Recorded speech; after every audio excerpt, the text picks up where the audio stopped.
The stock market took a gut punch yesterday with a Dow falling 4% in just mere hours. Now, she did recover admirably, but based on what I'm seeing today, volatility is still very much in the cards. We know unemployment is low, and we know inflation is a good sign that our rebounding economy is here to stay. So, what do I think will happen with the stock market in 2022? Really, I have no idea. I don't know if Russia will invade Ukraine. I don't know if we'll have a red tidal wave in the midterm elections. For all I know, artificially intelligent robots can seize our cryptocurrency and seek world domination. I mean, at this point, I'm not ruling out anything. But here is what I do know. The Fed is likely to raise interest rates not once, not twice, but 3 times. And rising interest rates can dampen stock market returns. Generally speaking, our growth stocks, our tech stocks are more negatively affected by rising interest rates. It has little to do with the companies themselves, but more upon how we value them. Growth stocks are expected to have greater future revenue, future cash flows. And when we use an interest rate to discount those future cash flows, we know that the higher the interest rate, the more negatively affected the stock is. Again, it's just basic mathematics. We also know that bonds may also suffer in a rising interest rate environment. Essentially, the value of the bond will fall to counteract the increasing interest payments that must be made to bond investors. Number 3, I know that corporate earnings matter. But do you know what matters even more? The earnings relative to the expectations of those earnings. Whether or not companies will actually hit analyst projections. Right now, analysts are projecting that corporate earnings will increase by 9% across the board.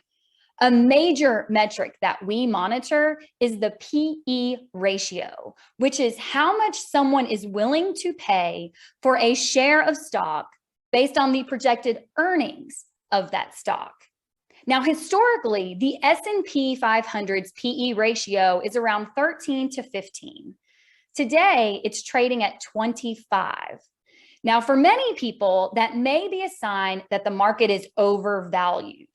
But others say not so fast. We can't compare today's PE ratio to historical PE ratios. Our tech companies have disrupted that.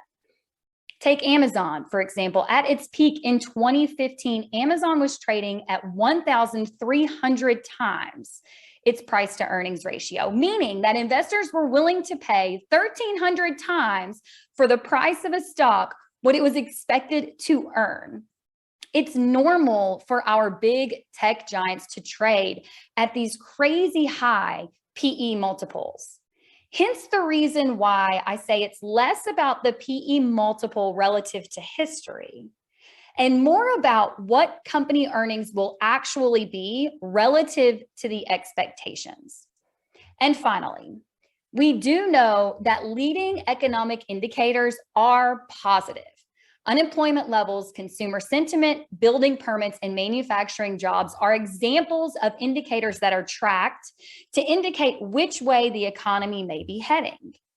As of December, all leading economic indicators were positive, with only wage growth and monetary supply reflecting caution. So, where do we go from here? The general consensus from analysts is that the S&P will finish 2022 up slightly more than 6% and hit 5,100.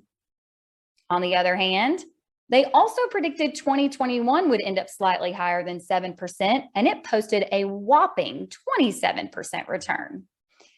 Bottom line, all the tried and true advice it stands. Diversification, time in the market, staying the course, they're all great advice. But there is a difference between following sound investing principles and doing nothing. We do have enough data to make proactive and slight tweaks to portfolios and 401k investment lineups that may position investors slightly better.